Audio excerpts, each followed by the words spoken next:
Om Namo Bhagavate Vasudevaya. Om Namo Bhagavate Vasudevaya. Om Namo Bhagavate Vasudevaya.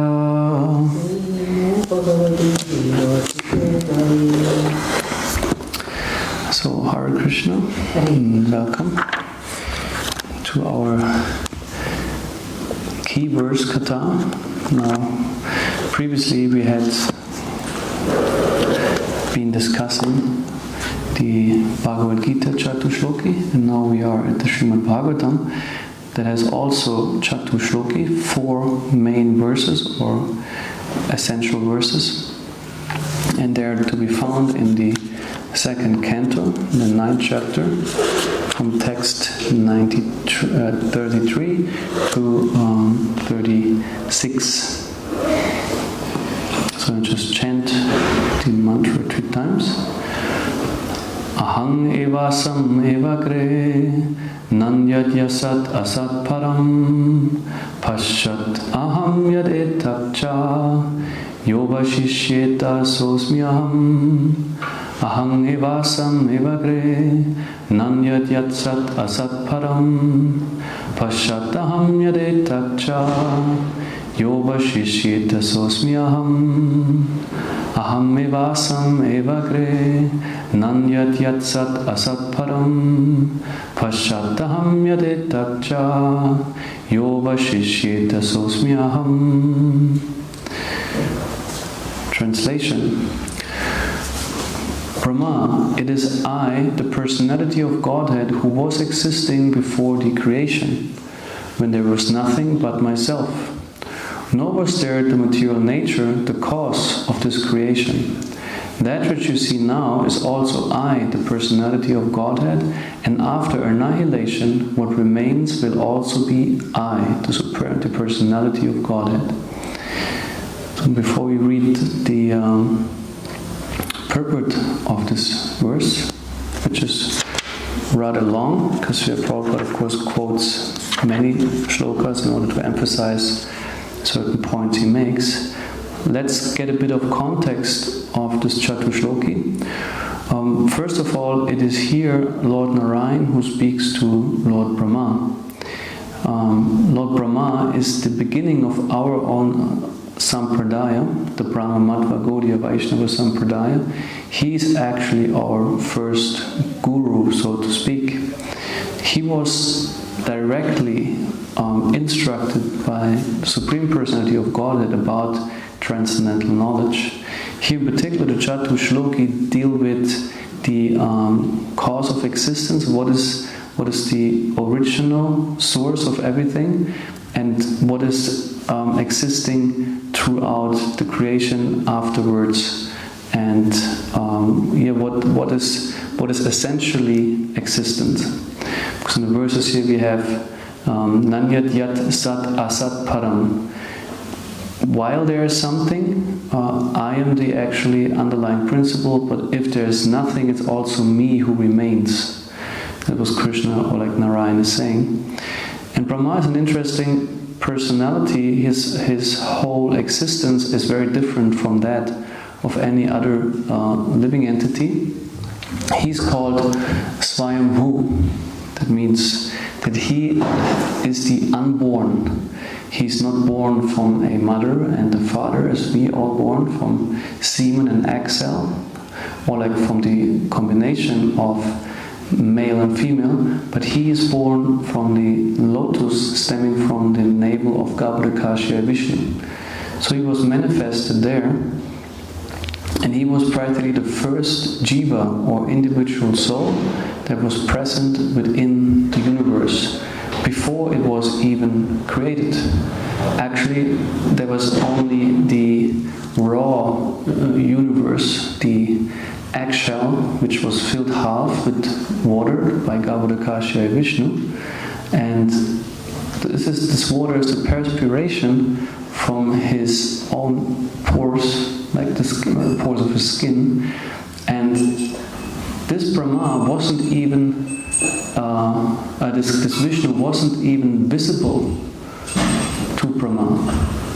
So although Brahma was born, or like being manifested on the lotus stemming from the navel of Garbhodakasha Vishnu, Brahma had no access to Vishnu. And first he was searching for a long time, because he considered, okay, I'm sitting here on a lotus blossom. So somehow or other, like, I wonder, why am I there? Jai Shri Gomtai Ki Jai, Jai Baladev Subhacha Devi Ki Jai.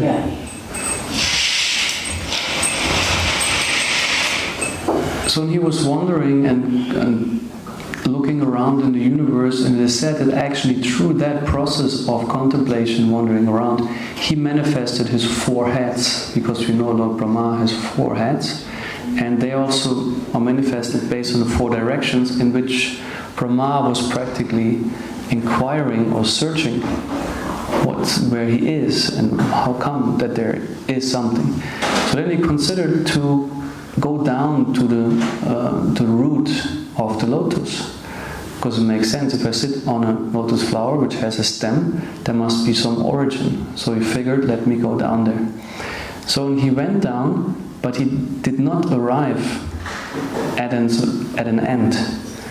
So the universe also in diameter, or like how you say that, in length, whatever, is enormous, but he still had a subtle body, he could travel fast.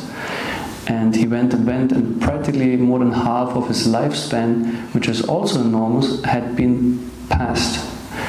1 day of Brahma consists of 1,000 yuga cycles, which is 4,200,000 years approximately, times 1,000, that's 1 day, and 1 night is as long, so 2,000 yuga cycles is 1 full day of Brahma.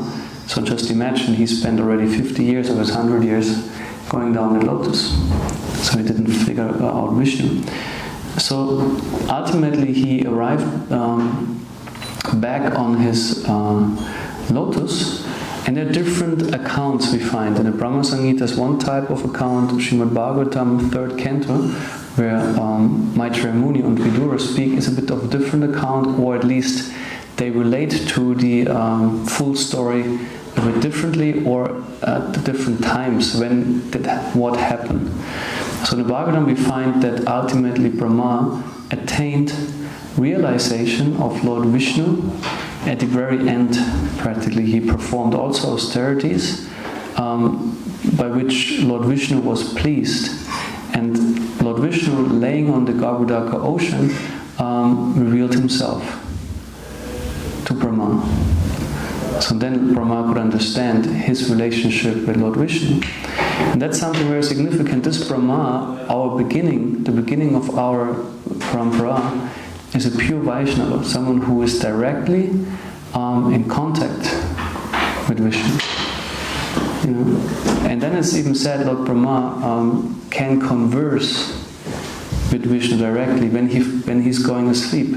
He's not just unconscious as living entities are. But it is said that during that time he actually is internally conversing with Lord Vishnu about different matters of the creation. And this is something that has to do with that Brahma's main role in this universe is that he's the architect. He's the actual creator within the universe, and he himself compares himself as a gardener. Vishnu already provided seeds, but he's gardening them, he's making them develop. So there also Brahma could see in the body of Garbhodakasha Vishnu the different planets, which were still in a kind of original spiritual form. And later on he was to manifest them along the lotus stem, because he figured he made the lotus stem into 3 sections, and these are the 3 different planetary systems. And his role is that he manifests the planets as a residence for all the different living entities he's also manifesting. Or let's better say the life forms the living entities can adopt. So Brahma is a very powerful being, and sometimes he is not even a living entity like us. Sometimes he's Vishnu himself. Or it's actually said a bit differently. It's said often it is actually Vishnu himself, assuming the role of Lord Brahma as a guna avatar, in charge in a mode of passion and creation. And sometimes if a jiva is particularly qualified or empowered, then also a jiva can take the post of Brahma. And there is the idea, and some people, some devotees mention it, I have no Shastric evidence, and also logically it's not very consistent. They assume, since Brahma was the first living entity in the universe, that every jiva starts there with being Lord Brahma. But there's not really evidence, so far as I know at least, for that. And also the thing is, at the same time, there's so many types of living entities, and since even Lord Vishnu himself sometimes assumes the role of Brahma, it is a bit difficult to uphold that idea, since the material energy is something that is providing so many opportunities, and jivas or living entities might enter differently, have a different start. And more difficult it gets, even because it's said material nature is beginningless as well as the jivas.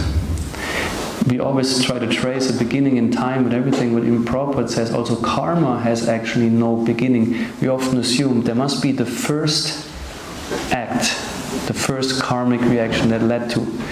And we hear, for example, here Brahma, this one is, was being blessed by Vishnu, because when he then spoke with Vishnu and was empowered to do the creation, he also was concerned. What if I get affected too much by the mode of passion, by my creative work, and think myself to be the Lord, and then get entangled in material nature? And actually Vishnu blessed him, he will not be affected by that. So he actually will go back to Godhead, he will be not entangled. So there we see Brahma as often like he in this case practically liberated soul that does not fall down. So jivas might enter differently into the universe. It would be something to perhaps research, but just to address shortly this idea, like the apparent statement of some shastra that everyone starts at the post of Brahma. We can start, I think, at different places according to desires, according to capacity, whatever Vishnu chooses to empower a soul with. Could also be your start as being a Prajapati like Daksha or whatever. You know? So, but there's not really the first act. You might start at different places. However, this is just a side track. We don't need to go there. Essentially, it's more about getting a bit of a picture to whom is Krishna here speaking, this catuḥ-ślokī. Brahma, as I mentioned, is the beginning of our sampradaya. And he had the good fortune to personally see Vishnu. And it's interesting what is happening here is Narayan himself talks to Lord Brahma. Alright, and this is a beautiful story how here in the second canto, the account is that Brahma, after attaining perfection through austerity and meditation, because he received the Gayatri mantra coming directly out of the flute of Lord Krishna, entering the 8 ears of Lord Brahma. And a short detail we mentioned also, in the beginning Lord Brahma was not conscious of why am I here. He saw the lotus, but he didn't see Vishnu from whom the lotus had been grown. And he was wandering around in all directions, and they said in this way he developed his 4 heads. This is why Brahma has 4 heads in our universe, how it came. So, and then he developed a meditation about the transcendental world after receiving the Gayatri mantra, and he was successful. Vishnu was pleased and revealed to him Vaikuntha. So then he entered there, and he witnessed all the glories of Lord Narayan and Lakshmi and the Vaikuntha worlds, and was very happy to be instructed by Narayan. He offered him prayers, of course, And Narayana was very pleased with him and shook hands also with him, blessing him, okay, you might do now the creation work. And Srila Prabhupada remarks to that verse where it is said that they shook hands, or Brahma actually is saying to Lord Narayana, you treated me like a friend shaking hands with me. And that this is also the rasa Lord Brahma is in, that he is in a Sakya rasa with Lord Narayana. Though he's also mainly a servant, he's Dasya, still he has more of a confidential relationship with the Lord. This also matters because we see similarly in the Bhagavad Gita, to whom are the catuḥ-ślokī, to whom are they spoken? To Arjuna, who was his most dear friend. So Krishna or Narayana chooses to reveal this knowledge first of all to those jivas who are intimately related to him as friends and servants. So in Brahma was also again here the same account, he was blessed that he will not be affected also by his creative work in terms of false ego, and so he could start it. And now it comes to a point in this whole story where Narayan himself speaks 4 instructive verses to Lord Brahma after blessing him. This verse is saying, Brahma, it is I, the personality of Godhead, who was existing before the creation, when there was nothing but myself. Nor was there the material nature, the cause of this creation. That which you see now is also I, the personality of Godhead, and after annihilation what remains will also be I, the personality of Godhead.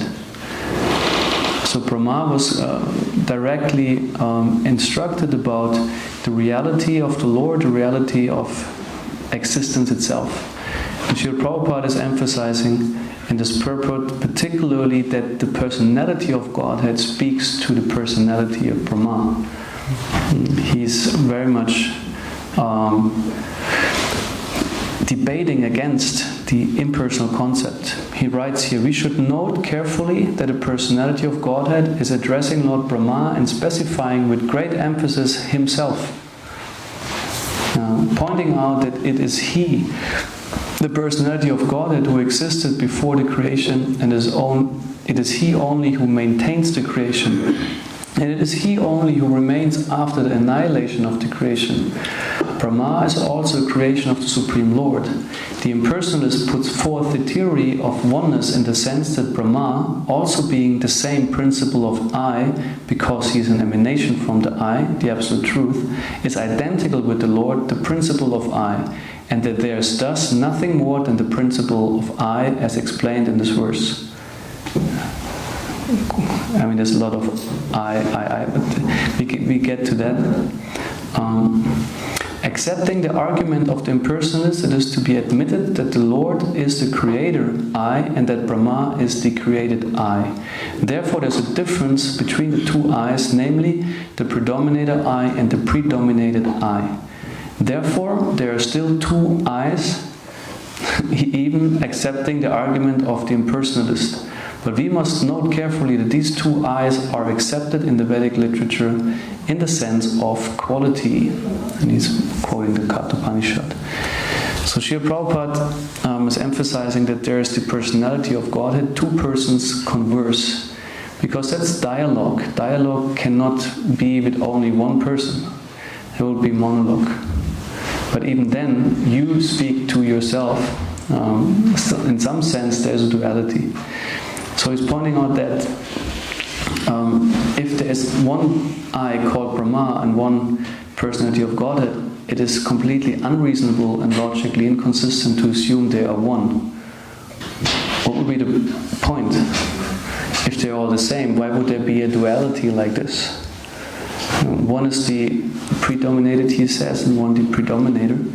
And that it's a personality of Godhead himself saying, it is me who is existing during different phases of existence. And Brahma will be part of the secondary creation. He will be the one who manifests the planets, who manifests all the life forms, and this way populates the universe. So the impersonal concept is logically inconsistent because it also says that although we constantly experience duality, there is no duality. So the question is, what do we experience then? Like now we sit all in this room. I would say I am me and you are you. I cannot say you are me at the same time.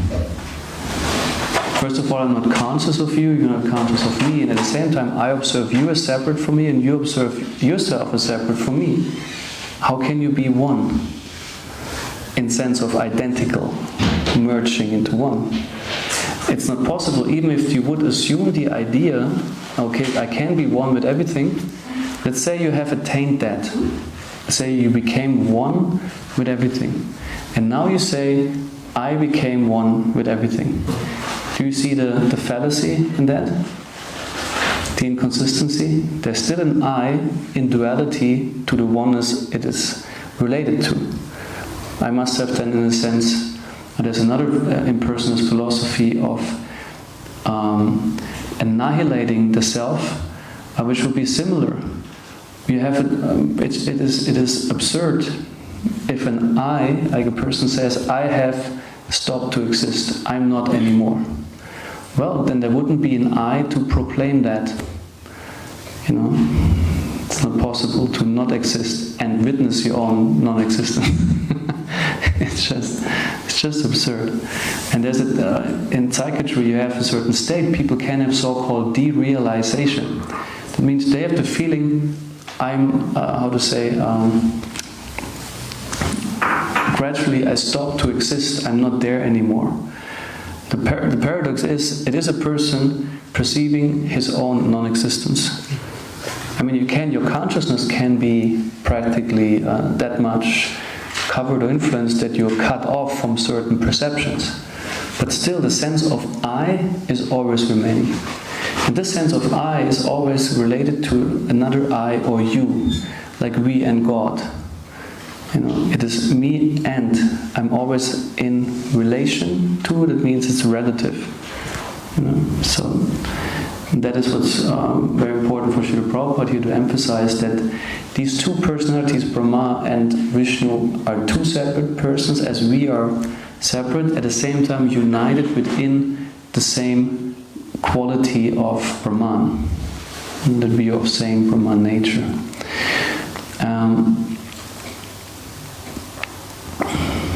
Here Prabhupada says further, in another feature of this verse, no one can deny the personalities of both the Lord and Brahma.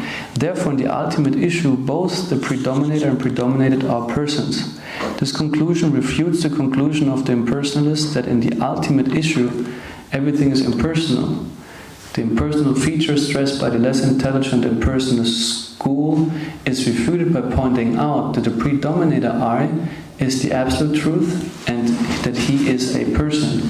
The predominated I, Brahma, is also a person, but he's not absolute. For realization of oneself in spiritual psychology, it might be convenient to assume oneself to be the same principle of the absolute truth. But there's always the difference of the predominated and the predominator, as clearly pointed out here in this verse, which is grossly misused by the impersonalist. So here we understand why Srila Prabhupada emphasizing so much on this particular Bhagavatam shloka with the personalist philosophy, because it's the catuḥ-ślokī, the most essential verses, and it should be made clear that here we understand that some personalities are at work, not just some impersonal principle, or not get it in this, perverted way. Because one fact that disproves our assumption that we are God is, as he said, we are predominated by material nature. We are not predominating it. So if I would be God, I would not be under the laws of nature, I would be above the laws of nature. That's a very simple thing. And there's so much limitation we experience. So therefore, it is completely absurd and wrong to think yourself to be God. And Srila Prabhupada stressed we are godly, in the sense that we are Atman as Brahman, we have spiritual nature, but a minute one, an individual soul. But the Supreme Soul, Paramatma, is different. But another thing I wanted to emphasize in that regard is, so we heard about the account of the Śrīmad-Bhāgavatam, who Brahma is and how he attained self-realization, which means he attained revelation And this is actually very essential also in our spiritual life to understand. We of course apply logic. We apply, or I just receive it, but the Sanskrit or the logic of language, which makes interpretations and give us, like here Srila Prabhupada does, a certain picture on how to understand verses. And since it is about transcendence and things that is beyond our grasp, we are actually saying this is what we believe. We cannot go to a university and teach it in a sense of fact as we could teach some biological or principles of physics. Brahma himself underwent austerities and he became a tattvadarshi, someone who sees the absolute truth. And it was revealed to him by practicing mantra, meditation, austerity, absorption. And also for us actually, ultimately it is about qualifying for revelation. So often it is stressed that our intellect is not enough to understand God or to get close to God even. It's a tool that can qualify us to influence our consciousness in such a way that we become receptive or pure enough that God might choose to reveal himself.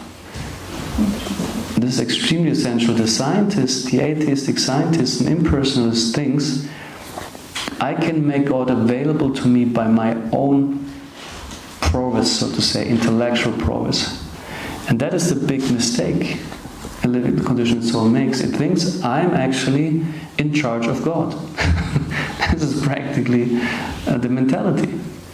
I can decide when and how he's showing himself to me. Like a chemical, I can break into parts and examine it, or any other kind of empiric elements, But this is not so clearly pointed out. No, you got to qualify yourself that God wants to see you. Not think that God has to show himself to you by your own will.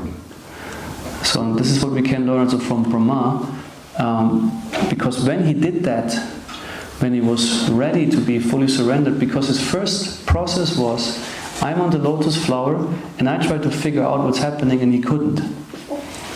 He looked in all directions, everything was dark, he couldn't see Vishnu. He went down the stem of the lotus, couldn't figure it out. His whole life passed practically. By his own effort, it didn't work.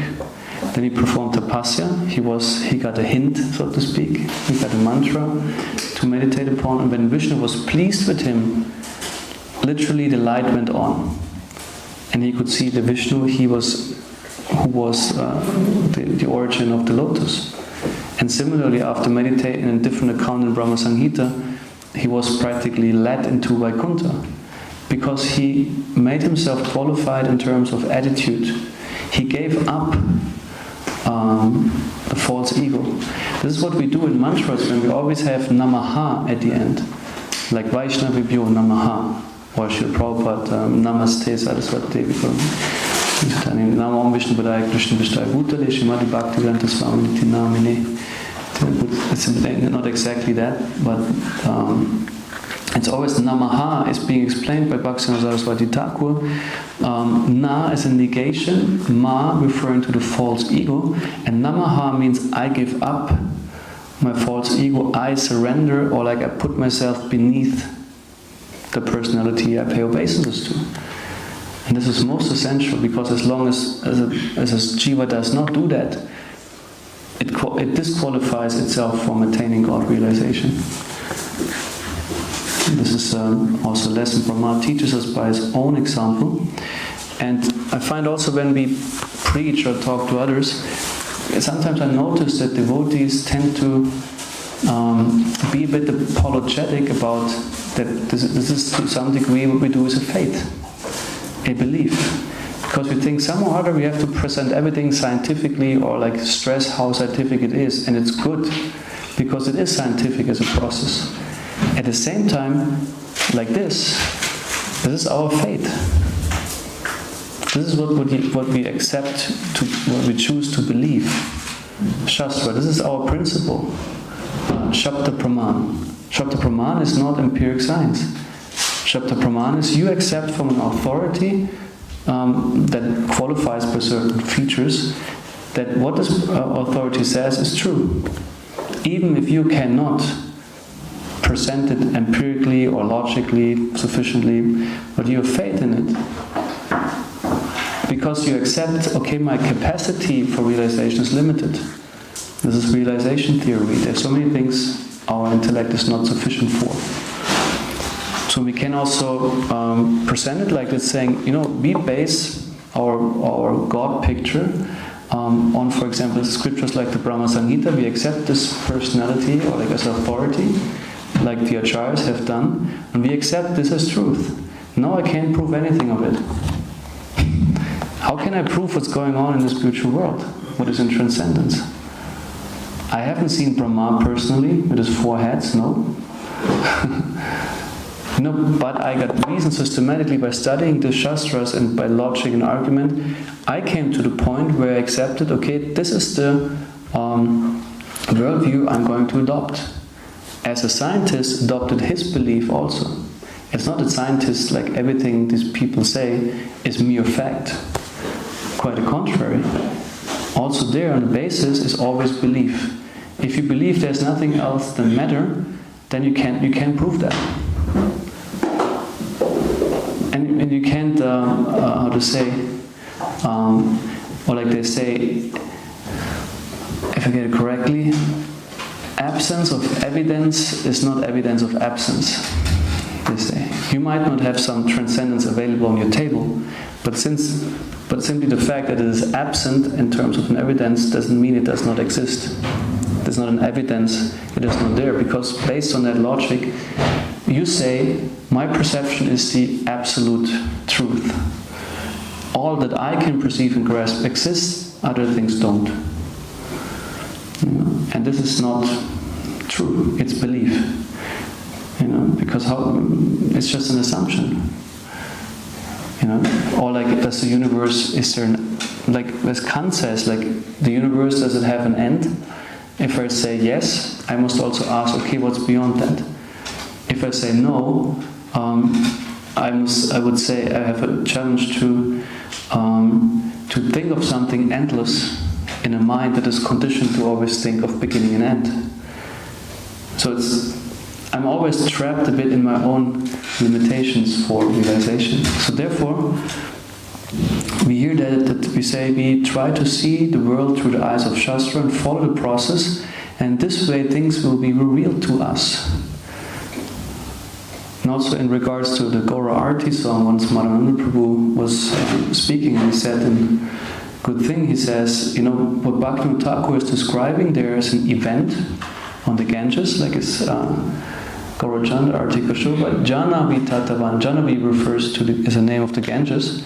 Jagamana Loba describing that this event attracted the minds of all the demigods of the universe. They were all present there. It was an amazing event. And then gradually he describes, even here also Brahma is present in the 3rd shloka.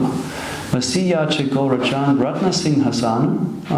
Lord Gaurachandra was placed off the Singhasana of like a great an asana, like a great seat. And then Arati Karena Brahma Adi Devagana. Brahma performed, the best of the demigods, he performed an Arati ceremony to Lord Gauranga. And then Narahari, all those doing kirtan, and then there's Shankabha, Jigantabha, the conch shell was blown, and there was sweet sound of Medanga and Karadals and everything, and so on and so on. Shiva was there, Shukadev Goswami, Narada, and they were all immersed in prema. They couldn't say a thing. And then it said the last line, Bhakti Vinota Deka Gaura Rasampada. This is how Bhaktivinoda Thakur envisions the Gaura Arti. It's his revelation practically. And Madhavananda Prabhu says that's not something you can historically prove. Go back there, what is the exact spot, and are there still time witnesses or generations? That's not how it works. This is on a transcendental realization of a great personality that happens on a different plane of existence. And we accept it as truth because we have faith in Bhaktivinoda Thakur. So similarly, this is also with the Śrīmad-Bhāgavatam. At some degree, we must admit, yeah, that's our fate, and it's okay. Don't have to apologize for that. Right? Because ultimately everyone has to accept a certain worldview or like a certain belief. And that's just normal, but Prabhupada said faith should be reasonable. So we build up also our whole approach to philosophy, builds up the Bhagavad Gita and so on. Then comes the Bhagavatam. There's a gradation, that we understand properly, that we can accept these things which seem to be so inconceivable and too sometimes strange, or like to accept them as true. So there's a gradual process how you're trained in understanding Vedic philosophy. And the catuḥ-ślokī are meant for, of course, contemplation, and we find that actually the same thing, almost, what we find here in the 9th chapter of the Śrīmad-Bhāgavatam, we find at the end of the Brahma Samhita, could be considered perhaps a different account. We also find that Lord Narayan speaks 4 shlokas to Lord Brahma, essentially instructing about the same things. I hope I can find it quickly.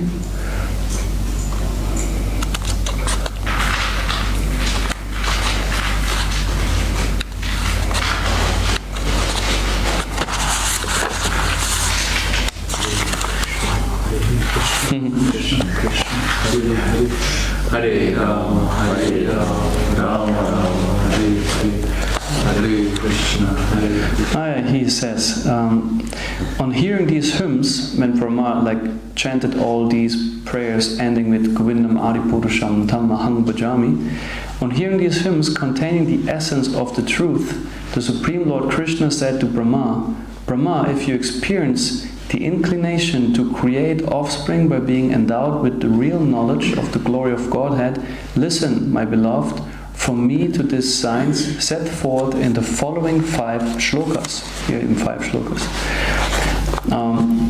When the pure spiritual experience is excited by means of cognition and service, super excellent unalloyed devotion characterized by love for God is awakened toward Krishna, the beloved of all souls.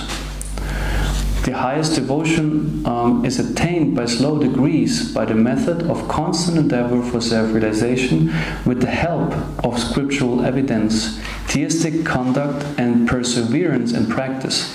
So here Krishna is Ryan is getting very practical how to create your own Krishna consciousness. Wait a second, yes, here.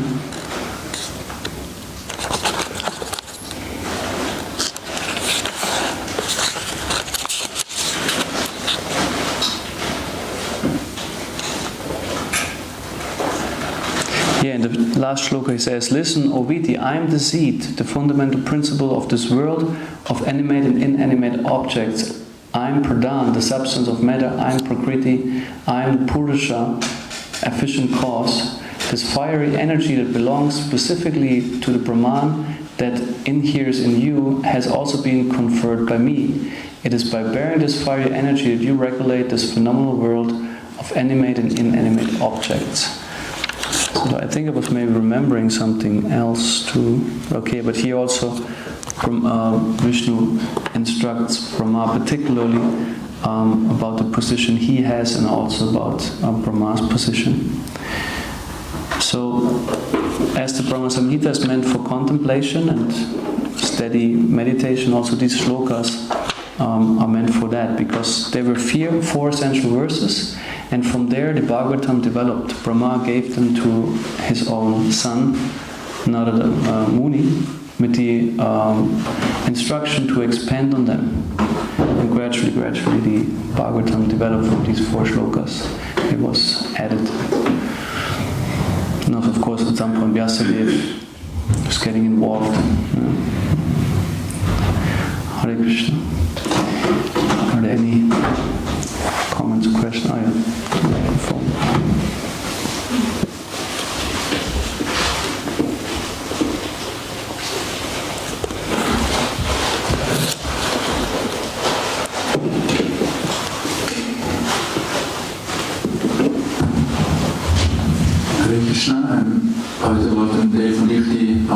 lesen, aber ich gesagt, nein, es ist noch ein bisschen zu früh. So, die Frage, the question is, when is the right time to start with the Brahma Samhita? Can we, even in the beginning, read it, or first we have to go through all the Prabhupada's books, if we have some realizations? Yeah, generally the principle is like, if you're new to Krishna consciousness, the process that is established is to gradually go through Srila Prabhupada's books and purports, to create the understanding, to first get to know Prabhupada, his mood also, to get Srila Prabhupada's mood and mission. And from there on, and gradually you can also enter the scriptures of the Acharyas. The Brahma Samhita at the same time is also still a very essential Vaishnava scripture, but it's also said it's more of an advanced study. Particularly also if you have the purports of Srila Bhaktivinoda Saraswati Thakur, they're quite ambitious. And the German translation is very good. It's readable. English is quite challenging for it. Because some of the shlokas, I mean, we also chant every morning. We greet our deities, we chant 2 shlokas of the Brahma Samhita. So certainly recitation of these shlokas is certainly beneficial. But since the actual process is first go to Srila Prabhupada's books, like particularly study Bhagavad Gita sufficiently, Sri Upanishad, Nectar of Instruction in the Śrīmad-Bhāgavatam. It's there. It's good to keep that as a main focus. But then the Brahma Samhita, I would say, is certainly very relevant for our practice, and it's highlighted by Mahaprabhu himself. There are 2 scriptures most essential. One is the Krishna Kanamrita, and one the Brahma Samhita, because it contains all the conclusions of Vaishnava philosophy and Siddhanta. But in the first place, let's look at Chaitanya Mahaprabhu as someone also who was the perfect preacher of the Śrīmad-Bhāgavatam. So following Mahaprabhu would also mean to seriously study Bhagavatam first. Yes. Because we also read, when we read Prabhupada's books, in many places you also find recitations or quotations of the Brahma Samhita.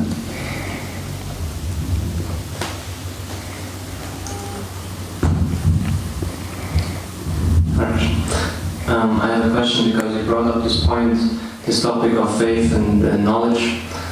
It's always an interesting topic, but today I was talking with this one girl who came and started from there, but she basically accepted. She also said, yeah, she thinks that science also is based on faith and stuff. But then when it came to the point of accepting a spiritual guide, a spiritual guru, she was very hesitant. And so I wondered if you could elaborate a little bit on the point of trust, that she basically said, why can't I just connect with God himself? And also, why should I believe that I should accept the guru from Krishna conscious tradition, for example? Well, I mean, usually the argument also Srila Prabhupada is giving in the purports that it's natural that you have already been accepting gurus. You could argue like that. It's not a new thing in a sense. And to say, I mean, let's acknowledge that we are ignorant in many ways, we just don't know. It's also an established fact in sociology that living entity has to learn, has to be cultivated. There's so many processes of pedagogics, psychology, developmental psychology. There are conditions by which you have to brought up in order to develop to a living being that is capable of realization. So from the beginning we are actually in need of guidance. In any field you go, even if you go to, like as you said, university, in order to be admitted, you show some skills or understanding to your mentor, and if they find you fit, they let you in. If they don't find you fit, you don't get in. So similarly in spiritual life, it's not that it's completely random and it's simply because about your feelings or your beliefs. We say also spiritual life is a pragmatic process which has a epistemology, a whole process of practice, and you will have questions and things you will not be able to do just by yourself. And so that's just natural to accept or someone who guides you is more experienced, as you have been already experiencing in your whole life that you need guidance. Mm-hmm. Yeah, I also went in this direction, but when it came to the point of surrender, in order to really experience this knowledge, that was very difficult to accept, the surrender part.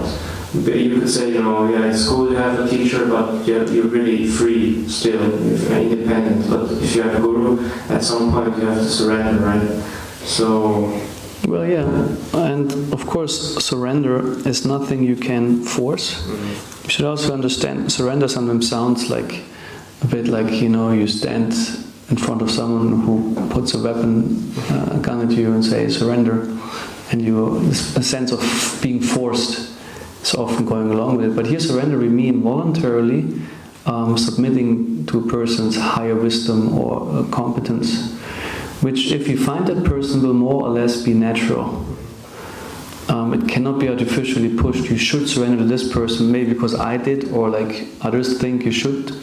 It's more like, okay, get to know this person, and be honest also. If you sense, hey, this person really knows stuff, or really is more advanced than me, or can really help guide people like a spiritual master, then why not be honest and accept the superiority of a person which is truly superior? Superiority is not something you impose. Like Prabhupada also says, you can be authority without being authoritative. Or actually that's the point, you naturally being authority. If you are advanced and accomplished, then naturally people will also see that, and they will follow. They might even want to surrender to you without you asking them. Or they do it naturally. Often the problem is, on one side, we might not be willing to be really trusting a person enough to surrender.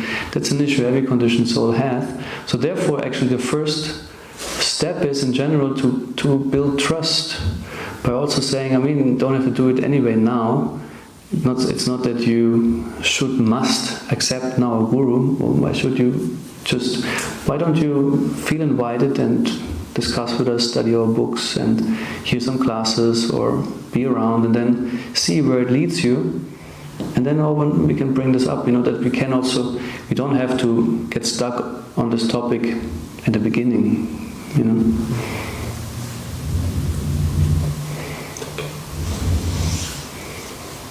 Alright, now it's 8 o'clock, then we stop here. Śrīmad-Bhāgavatam ki jai, Śrīla ki jai. Keshwara ki jai.